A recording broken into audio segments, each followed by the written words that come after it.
السلام عليكم ورحمة الله وبركاته. ازيكم عاملين ايه؟ يا رب تكونوا بخير. صلوا على النبي عليه افضل الصلاة والسلام. ان شاء الله النهاردة هنعمل مع بعض صينية اللحمة. صينية اللحمة بتاعة الافراح، دايما كده بناكلها في الافراح وبتعجبنا جدا. ان شاء الله النهاردة هنعملها مع بعض. عملتها معاكم قبل كده وعجبت ناس كتير قوي، والحمد لله جايبة مشاهدات حلوة قوي عندي على القناة. تعالوا نشوف هنعملها ازاي. بس قبل ما نبدأ اتمنى طبعا لو انتوا جداد عندي في القناة اشتركوا فيها وفعلوا الجرس عشان كل ما انزل فيديو ان شاء الله تتفرجوا عليه. بصوا بقى اللحمة شكلها اصلا تحفة. تعالوا نشوف هنعملها ازاي.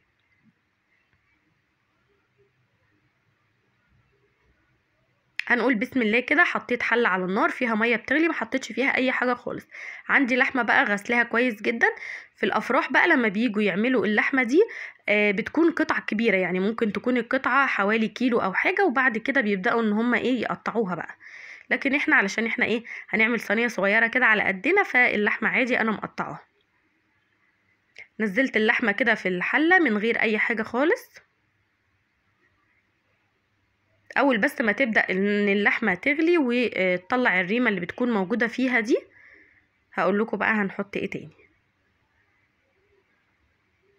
بصوا هي بدأت ان هي تطلع الريمة، هشيل الريم ده علشان بيغمق الشوربة.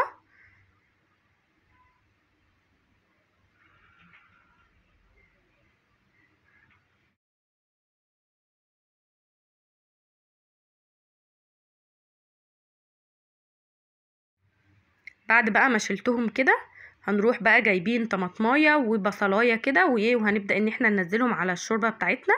بصوا طماطمايه وبصلايه متقطعه، ونص عود قرفه، وكام ورقه كده من الورق اللورا، وكام فصين من الحبهان، وكام ايه حبايه من الفلفل الاسمر، ومعلقه صغيره من السكر. طبعا مش هنحط ملح علشان اللحمه بتاعتنا بنحط لها الملح طبعا بعد ما بتستوي. دايما لما بنحط التوابل بتاعتنا كلها حب كده بتلاقيها بعد كده يعني طعم الشوربه بتاعتك بتكون لونها فاتح، ما بتكونش لونها غامقه. دلوقتي بقى هنحضر التتبيله او الحاجات اللي احنا هنحطها في الصينيه. حطيت كده معلقه من الزبده صغيره، وهنزل عليها البصل. ده بصلتين كده مقطعاهم مكعبات، وهنزل معاهم كمان برضو قرنين كده من الفلفل مقطعاهم برضو مكعبات. الصراحة يعني الطباخين في الأفراح ما بيعملوش حركة ان هم يشوحوا الخضار مع بعضه كده. هم بيروحوا حاطين البصل مع الفلفل مع الطماطم كله مع بعضه، وبينزلوا عليها اذا كانت المية ولا الشوربة والتوابل، وبيسيبوهم بقى يغلوا مع بعض ايه حبة حلوين كده لحد ما يسبكوا نص تسبيكة كده. لكن احنا علشان هنعملها في البيت بقى فايه يعني لازم نحط التاتش بتاعنا. فزي ما انتم شايفين كده هسيب البصل يدبل مع الفلفل. بصوا بعد ما دبلوا حاجه بسيطه كده، هروح بقى منزله عليهم دلوقتي ايه شويه حوالي كده نص معلقه من الملح.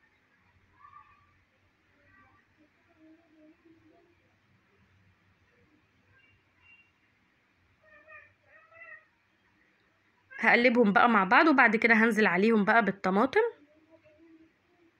دي طماطمايه كبيره كده مقطعاها مكعبات صغيره.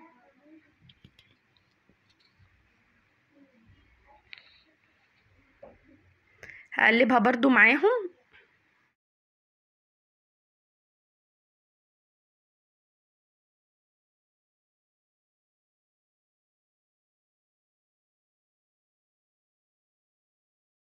وبعد كده هضيف حوالي معلقه كده كبيره مليانه من صلصه الطماطم او معجون الطماطم.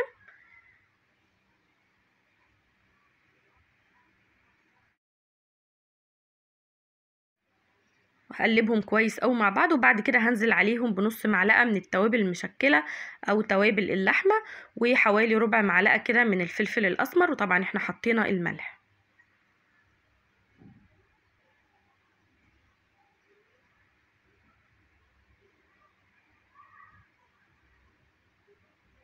هقلبهم بقى كويس مع بعض كده لحد ما ايه اشم بس ريحة التوابل اللي انا حطيتها دي كده. على فكرة نفس الطريقة دي تقدري تعمليها برضو مع الفراخ، لو عندك فراخ مسلوقة تقدري برضو تعملي نفس اللي احنا عملناه مع اللحمة ده.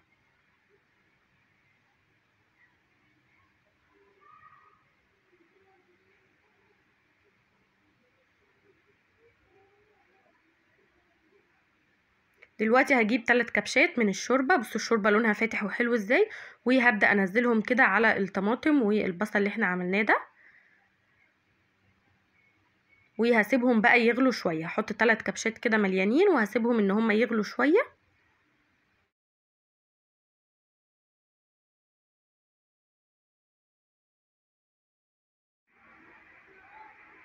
هسيبهم بس يغلوا كده مع بعض دقيقتين.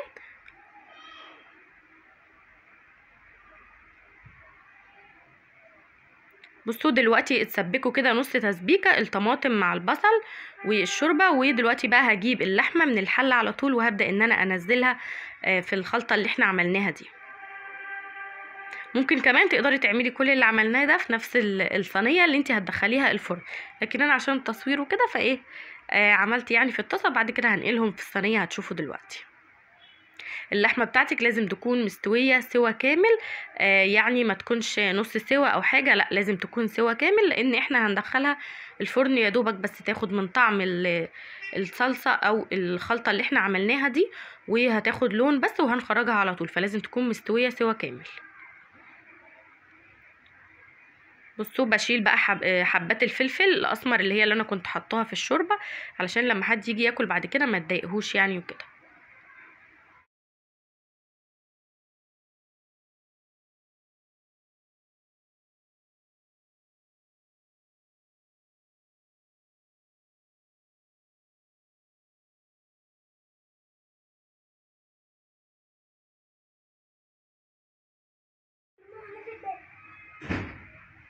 كده بعد ما طلعت بقى اللحمه كلها كده هقلبها بقى مع الخلطه بتاعتنا، وهسيبها تغلي بس دقيقتين كده على النار.